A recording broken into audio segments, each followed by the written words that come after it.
finally, we know that black quarterbacks can lead teams. And are smart enough to lead teams.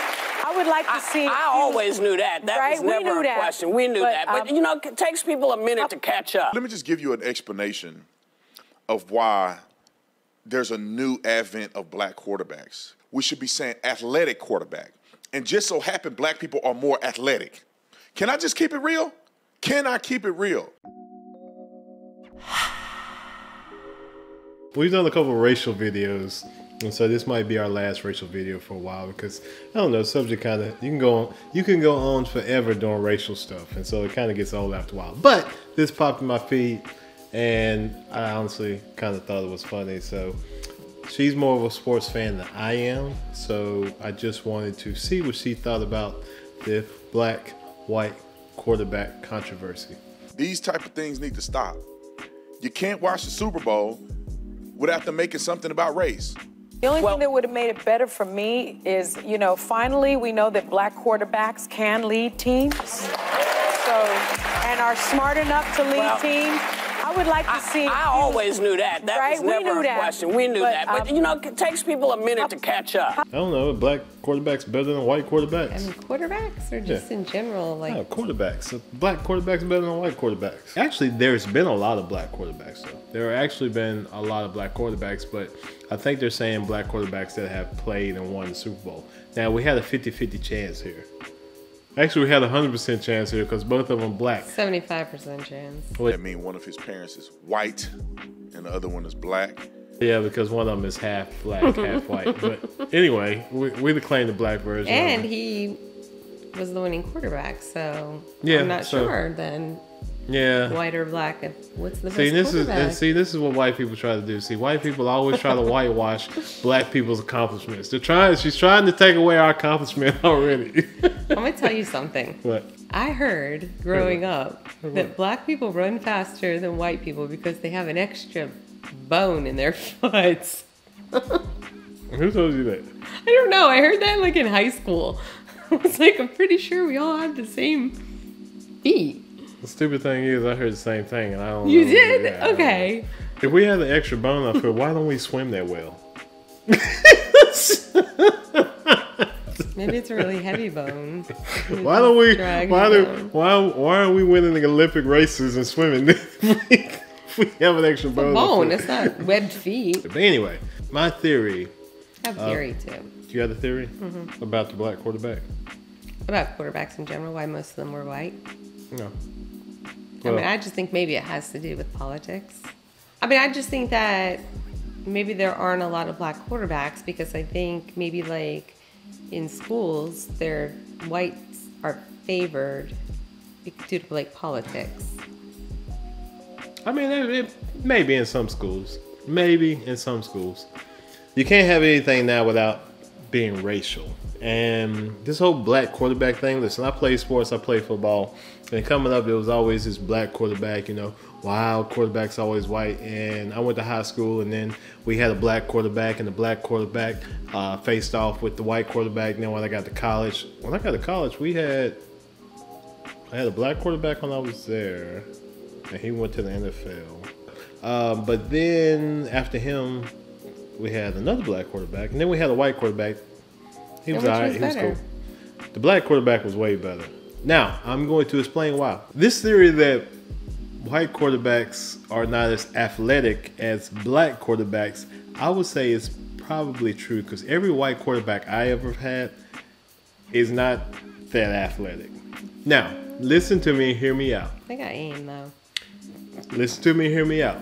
So, if you're in danger and you can run and you're fast, are you not going to run? But if you can't run, i.e. Tom Brady and Peyton Manning and all these other white quarterbacks, what are you going to do? You're going to have to sit in the pocket. You're going to have to sit in the pocket and hope that somebody gets open. Hope that one of your receivers gets open because that is the only thing that you have. You cannot outrun any of those linemen. You cannot outrun any of those linebackers. So what do you have to do? You have to sit in the pocket. So, and when I was in high school, I remember we had the quarterback, and you know who he is, but he was quick. I mean, he was fast. He was one of the quickest guys that I've ever seen. But our coach used to always complain. It's like, sit in the pocket and let the offense develop. But anytime he saw somebody coming, boom, because he was fast, he was gone. He gained a lot of yards, but he never allowed the play to develop downfield because he could run.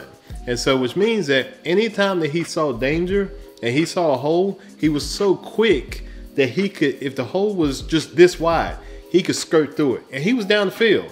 But once you pass the line of scrimmage, you can't pass the ball anymore. So basically, he passes up a possible 25-yard pass for a 5 to 10-yard run.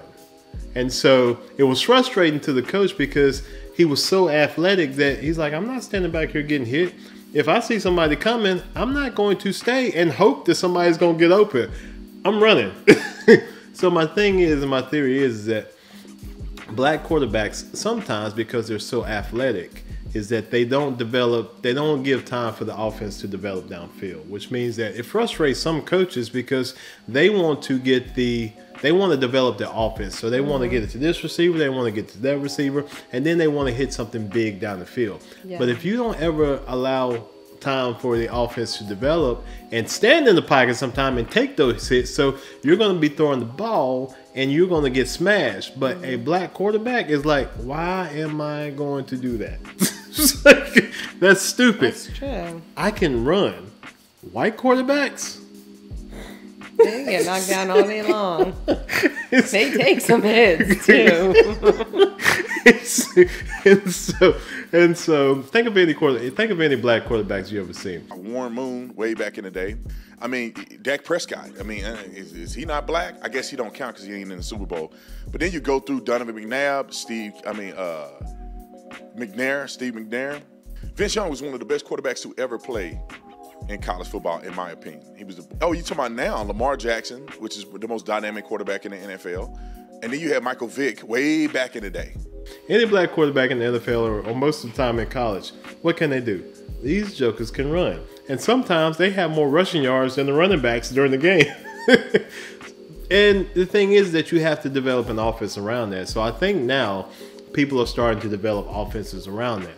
I think before, the offenses weren't developed for a running quarterback. You see what I'm saying? Mm-hmm. And so when you have a running back, you develop rollout plays. You develop plays for the quarterback to roll out so he can see people coming, but he rolls out and he can also see downfield, but he's behind the line of scrimmage. Who used to be very good at this when he was at the Seahawks was Russell Wilson. Mm-hmm. If you remember, Russell Wilson was always running from side to side, but he was rolling out.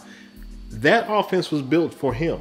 You see what I'm saying? So you have to build an offense for a black quarterback because we're not going to stand in the pocket and get hit. Look, if I was playing quarterback and I could run, the hell if I'm standing in the pocket waiting for some 300-pound lineman to clobber me.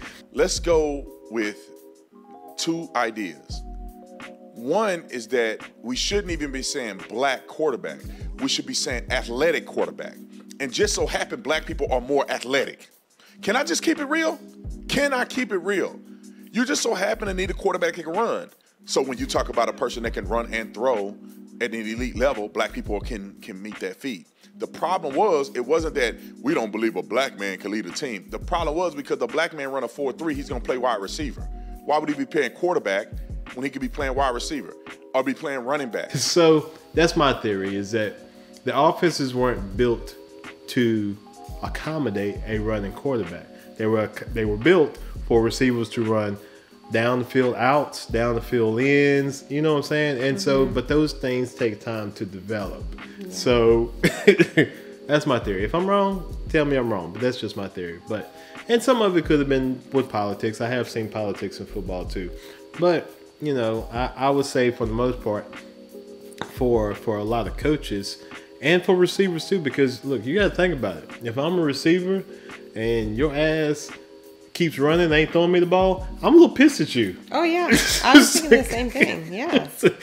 And your receivers most of the time are kind of Madonnas.